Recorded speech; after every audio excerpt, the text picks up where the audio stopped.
강원국의 지금 이 사람.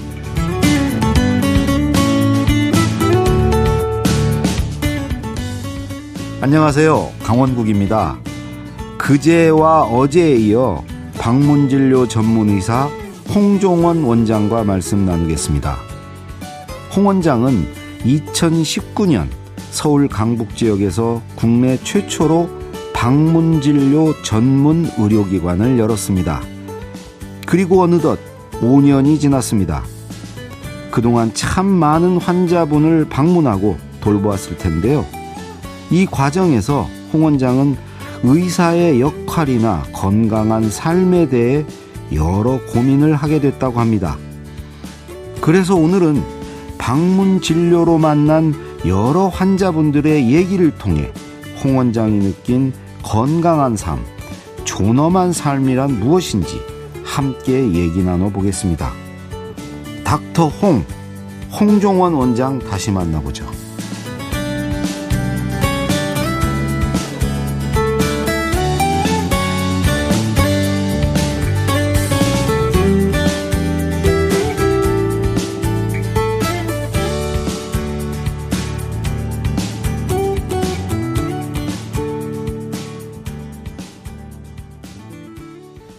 방문진료의사 건강의 집에 홍종원 원장님 다시 모셨습니다. 예, 안녕하세요. 예, 벌써 오늘 3일차입니다. 예. 어제 그제 아주 감명 깊게 들었다는 분들이 꽤 많습니다. 그러니까 이제 의대를 가서 모두가 그렇게 선망하는 이제 의대를 졸업하고 의대 다니는 기간에 이미 이제 의료 봉사 활동을 하면서 이제 약간 새길로 빠지기 시작해서 졸업하고 병원을 개업한 게 아니고, 어느 지역에 가서, 그게 이제 강북 번동이죠, 서울에. 거기에 지역에 들어가서, 몇 년간을 지역 활동을 하신 거죠? 한 5, 6년 정도. 5, 6년 정도를. 예, 전업으로는. 그 마을 축제도 하고, 그 다음에 청년들과 같이 동거도 하면서 청년들 집 문제 해결하기 위해서 또 뭐 여러 가지 일도 하고 또 협동조합도 만들어서 그런 일을 그러니까 먼저 그 지역에 침투를 해서 그렇게 한 5년 가까이를 보내다가 이제 2019년에 지금의 이제 건강의 집이라는 방문 진료만 전문으로 하는 이제 병원을 만들어서 이제 5년 차 이렇게 맡고 있는 그 얘기를 들었고, 근데 오늘 또 지금 방송 시작하기 전에 보니까 어디서 전화가 계속 오던데, 그렇게 환자들한테 전화가 자주 이렇게 많이 오나 보죠? 저희가 이제 아무래도 방문 진료를 하고 또 환자분들의 상태가 중하다 보니까 언제든지 좀 상담이 필요할 때 연락을 하실 수 있도록 저희가 뭐 개인 핸드폰 번호를 또 좀 알려드리기 때문에 그래서 뭐 필요 시에는 뭐 수시로 뭐 밤이나 이런 시간에도 뭐 잠잘 때도 막 오고 그럽니까? 그 잠잘 때 연락을 오는 경우는 사실 드물긴 한데 꼭 제가 받아야 되는 전화는 그 환자분들이 이제 임종을 하셨을 때예요.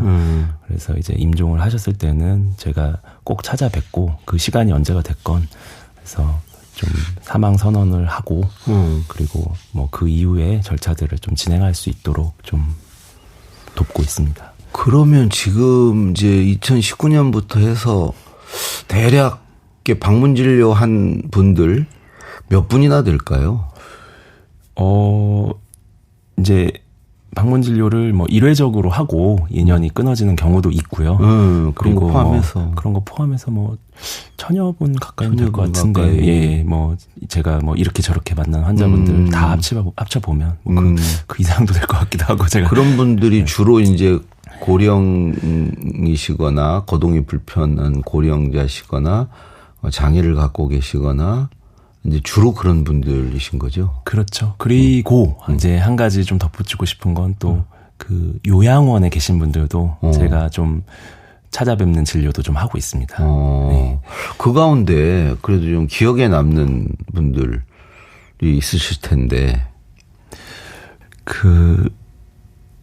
이제 40대가 된 이제 뇌병변 장애 아들을 네. 이제 아버님께서 돌보고 계셨어요. 네. 그래서 근데 제가 그 아드님이 이제 거동을 잘 하지 못하고 넘어지고 그런데 응급실에 자주 방문하고 그래서 이제 열상이 심하게 생겨서 그것을 이제 스테이플러로 이제 호치키스 하고 왔는데 그래서 또 병원에 가기가 또 어려운 거예요. 사실은 병원을 내원하기가. 그래서 저희가 집에서 그것들 제거해드리면서 그 소독해드리고 그런 역할을 했는데 그 삶을 보면서 그 아버님의 좀 힘들었을 삶과 그런 것들이 좀 마음에 좀 많이 울리더라고요. 부인은 안 계시죠? 부인은 안 계시더라고요. 뭐 제가 자세한 내 마음을 그런 것들이 제가 이제 알 수 없는 그 가족사들이 있다는 것들을 많이 느끼는 지점인데 그래서 그 삶이 얼마나 힘들었을까 감히 제가 헤아릴 수 없는 그런 환자들 또 저희 병원으로 이제 연락을 직접 주셨는데 그래서 저희가 찾아가 봤어요. 근데 어르신이 이제 파킨슨이라는 이제 이렇게 질환으로 한 뭐 5년 이상 이렇게 완전 이제 와상으로 누워 계시는 그런 환자분이셨어요. 근데 저희 병원에 연락을 주신 계기를 좀 들어보니 얼마 전에 이제 호흡곤란이 있어서 이제 대학병원에 응급실을 찾아갔는데 근데 이제 대학병원에 응급실을 찾아갔는데 그 병원에서는 곧바로 중환자실을 가서 이제 살려야 되는 상황이라고 얘기를 했다고 해요. 근데 이제 그 보호자분들이 한 5년 정도 이제 투병 생활 하다 보니까 너무 지쳐서 지금 여기서 또 중환자실에 가서 치료를 받는 거는 좀 무의미하다고 판단을 하셨다고 해요. 그래서 이걸 어떻게 할까 하다가 용감하게 집으로 가겠다고 그냥 그러니까 호흡 곤란이 있어서 좀 어떻게 해볼까 해서 걱정이 돼서 119를 타고 병원에 오긴 왔는데 여기서 또 중환자실 가서 치료를 받자니 여러 가지로 좀 힘든 과정이 좀 예상이 되니 그래서 집으로 가겠다라고 했대요. 그랬더니 이제 대학병원 측의 의료진들이 집에 가면 죽어요 이렇게 말을 했다는 거예요. 그래서 집에 들어왔죠. 근데 바로 돌아가시진 않고 상태가 약간 호전이 돼서 그래서 저희한테 좀 상태를 봐달라고 이제 의뢰를 주신 거예요. 그래서 가서 봤더니 제가 봐도 워낙 말기이고 지금 호흡도 불안정하고 이제 언제 돌아가셔도 이상하지 않은 상황이라는 판단이 들더라고요. 저도 그렇게 말씀을 드렸는데 또 놀랍게도 집에 오시니까 조금 안정을 찾으셨어요. 그렇게 그 보호자님과 이 생애 말기에 이 3개월의 시간을 결론적으로는 3개월의 시간을 제가 뭐 격주로 뭐 때때로는 뭐 일주일에 한 번씩 찾아뵈면서 상태를 좀 확인하고 그렇게 해서 집에서 편안히 또 임종을 하시는 시간을 좀 같이 갖게 됐어요. 근데 이제 저희도 그렇게까지 그게 길어질 거라고 생각을 못 했는데 근데 이제 대학 병원에서도 금방 돌아가실 거라고 이제 판단을 했던 건 상황이었는데 또 집에 와서 저와 보호자님과 잘 돌봐서 한 3개월 정도 참 생애 말기를 함께 잘 마무리할 수 있던 시간이 있었는데 그때 이제 저도 포기하지 않고 그러니까 함께 우리가 결과는 알고 있지만 이 과정을 어떻게 보호자님들과 보내는 것이 좋을지 저도 고민을 많이 했고 그래서 이런 생애 말기 돌봄을 하면서 이런 식으로 우리가 함께 보낼 수도 있겠구나.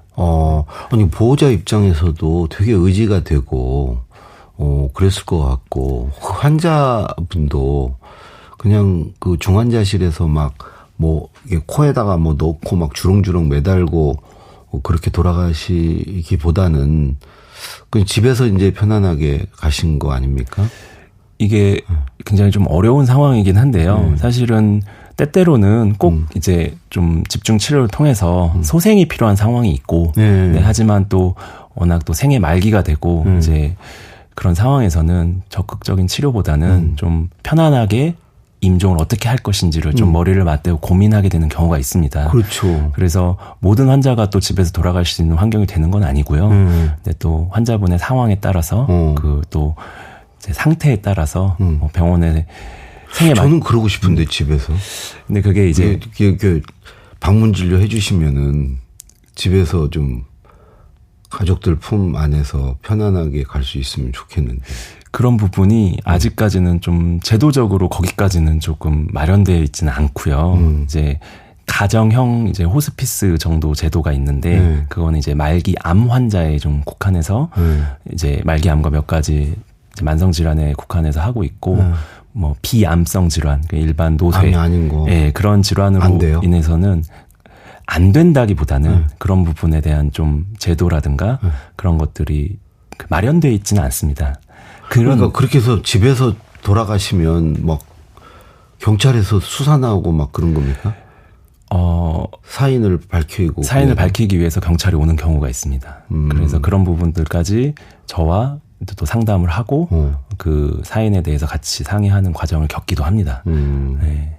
방금 그 돌봄이라고 하셨는데 제가 우리 홍 원장님 어제 그제 계속 보니까 그 어떤 진료하는 의사라기보다는 돌보는 의사라는 느낌을 받았거든요. 이 돌봄이 갖는 의미는 뭡니까? 이제 고령화 사회가 됐잖아요. 근데 사실은 우리가 질병이라는 것을 바라볼 때 치료를 하고 그 치료가 되는 것에 굉장히 집중을 하는 것 같아요. 그렇죠. 그리고 의사들의 실력이라는 게 뭔가 암을 없애고 질병을 치료하고 죽은 환자를 살리는 그런 것에 집중을 하곤 하는데 사실은 치료 이후에는 많은 경우 후유증이 생기고 그러면은 그렇죠. 마비가 오고 또 뭔가 일상생활이 좀 어려워지는 그런 상태가 되기도 해요. 그렇죠. 그런 경우에는 그게 치료가 된다기보다는 옆에서 식사, 뭐 대소변 이런 것들을 챙겨주는 그런 일상적인 돌봄이 굉장히 시급해지거든요. 그렇대. 그리고 또 뭐 우리가 이제 걱정 많이 하시는 부분이 뭐 치매와 같은 인지 저하 상황에서도 돌보는 일이 굉장히 어렵거든요. 그런 상황에서. 그래서 본인만 힘든 게 아니고 또 보호자도 힘들고 주변 분들을 또 힘들게 하는 경우가 있으니까 어떻게 보면 방문 진료 의사로서의 저의 역할은 이런 말기 질환을 치료를 해내는 것보다는 좀 증상을 관리하고 또 조절하고 함으로써 이 일상생활을 돌보는 분들을 좀 돕고 또 그리고 그런 이 돌봄이 잘 이루어지는 환경을 만들어내는 것이 저의 역할이 아닌가 그런 생각을 하게 됩니다. 그래서 어떻게 보면 우리가 치료만 중요하다고 생각하는 것들을 많이 하는데 사실은 아픈 사람의 삶, 뭔가 손상 이후의 삶은 치료 이후에 돌보는 일이 더 중요해지는 그런 순간들이 꼭 옵니다. 아니 그리고 앞으로 또 오래 살기 때문에 맞습니다. 그 돌봄의 기간도 길어지고 중요해질 것 같아요. 그래서 저는 그렇게 생각해요. 그 막상 방문 진료를 해보니까 의사인 제가 하는 게 아니라 옆에서 가까이서 돌보는 이들이 이 아픈 이의 삶을 유지시키는구나. 그런 거를 많이 깨닫고 그래서 저의 역할도 제가 뭐 의사라고 해서 뭐 대단한 역할을 할 수도 없거니와 이 돌보는 일을 어떻게 하면 제가 도울 수 있을까? 잘 돌볼 수 있게 할 수 있을까? 이런 것들을 좀 고민하기 시작해서 그러니까 보호자가 지치지 않고 예. 그래서 그런 부분들을 제 나름대로 위로하고 약물을 조절하고 조언하고 이런 역할들을 잘 하려고 하고 있습니다. 아니 우리 보면 이게 친척 중에 이제 의사 한 분 있으면 그 있다는 것만으로도 뭐 이렇게 전화 통화 한번 해서 이렇게 하소연도 하고 이렇게 듣는 것만으로도 별 얘기 아니거든요. 그건 뭐 큰 병 아니야. 뭐 이런 얘기만 들어도 위로가 되고 안심이 되고 이제 그러는데 이제 사실 그런 역할들을 이렇게 해주시는 거네.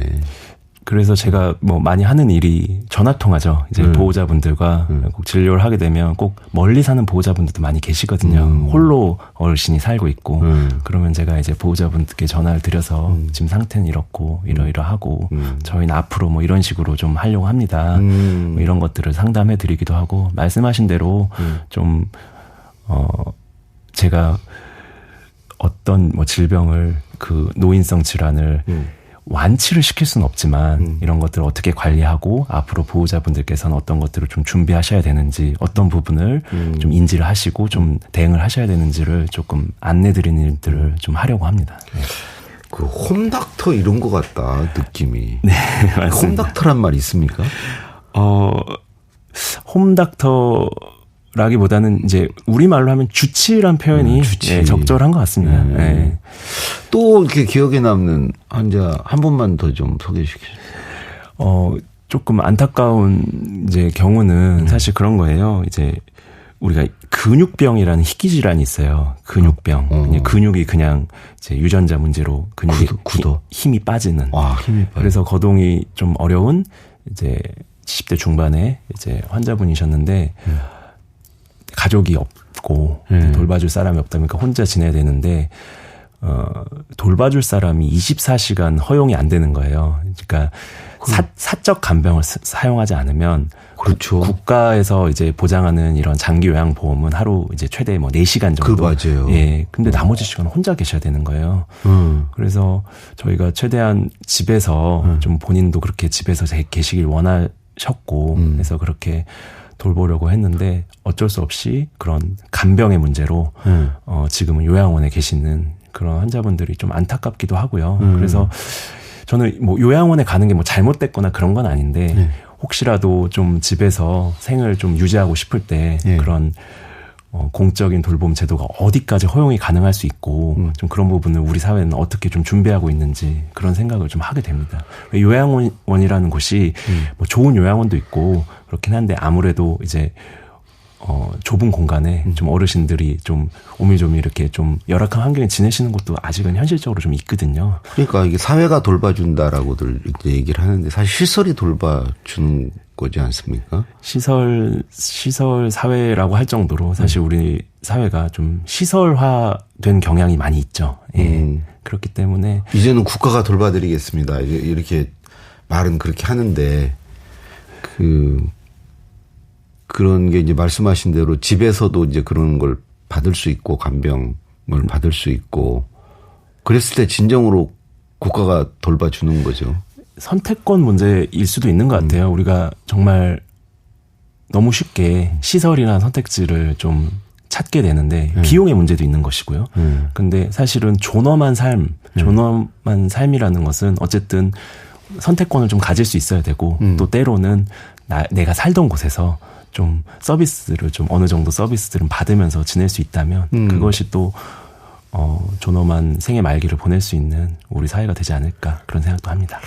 여기 어제 끝날 무렵에 이제 소개해드린 쓰신 책 처방전 없음의 이제 부제가 새로운 건강을 찾아 나선 어느 청년 의사의 인생 실업인데 여기서 이 새로운 건강이라는 게 무슨 의미입니까?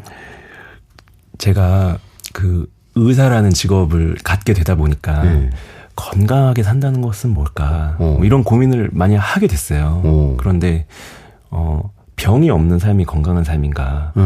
꼭 그렇지만은 않고 병이 우리가 걸리고 싶어서 걸리는 건 아니잖아요. 질병이라는 게 누구도 모르게 찾아올 수 있는 거고 내 의지와 상관없이 찾아오고 그런 뭐 우연적인 요소와 사고적인 요소들을 다 갖추고 있는데 그렇다면 우리는 병이 없어야만 건강하게 살 수 있는 것이 아니라 우리는 아프고 때로는 장애가 있고 사고를 당해도 좀 삶의 의미를 건강의 의미를 찾아볼 수 있어야 하는 것이 아닌가. 그렇다면은 좀 건강의 의미를 좀 다르게 바라봐야 되고 또 때로는 병을 치유하기 위해서만 노력하는 것이 아니라 아픈 몸을 인정한 채 주변 사람들과 잘 어울려 살아갈 수 있는 사회를 좀 모색해야 되는 것이 아닌가.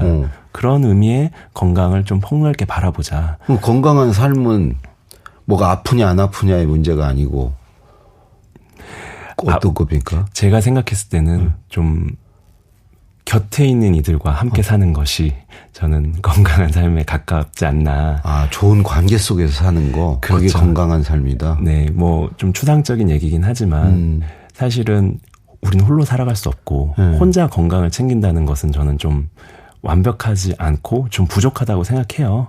그렇기 그렇죠. 때문에 건강한 삶 자체는 이웃들과 그 이웃이라는 게 뭐 가족일 수도 있고 그래서 지역사회에 들어가신 거구나. 그렇죠. 그런 의미들을 계속 찾고 하는 것 끝에 결국은 함께 살아가는 것 그 자체가 건강하게 살아가는 일이다. 때로는 뭐 아픔도 있고 슬픔도 있고 기쁠 때 같이 또 기쁠 수 있는 그런 관계들을 확장해 나가는 일 그런 것들을 하는 것이 또 건강한 삶의 좀 모습이 아닐까. 그렇기 때문에 때로는 너무 그런 건강에 집착하는 그런 건강 염려증과 그렇죠. 그 뭐 영양제, 쇼핑 그런 것들도 그런 관점에서라면 조금 좀 다른 식으로 좀 접근해 볼 필요도 있는 것이고 그리고 너무 과하게 건강에 집착하는 사회, 건강의 기준이 너무 높은 사회, 외적으로나 그런 내적으로나 그런 것들을 너무 강하게 추구하다 보면 사실은 건강 그 기준에서 너무 모자라죠, 늘. 벗어난 사람들이 훨씬 많거든요. 그런 면에서 비교하게 되고 자신의 삶을 좀 불행하게 생각하게 되고 이런 것들이 다 연결돼 있다고 생각하다 보니까 건강의 기준도 너무 높게 설정되어 있는 것이 아닌가. 그러니까 제가 말하는 것은 뭐 단순히 뭐 그런 혈액이나 그런 수치뿐만 아니라 우리 사회가 건강을 바라보는 관점이 좀 다소 왜곡된 것은 아닌가. 뭐 이런 생각도 좀 하게 됩니다.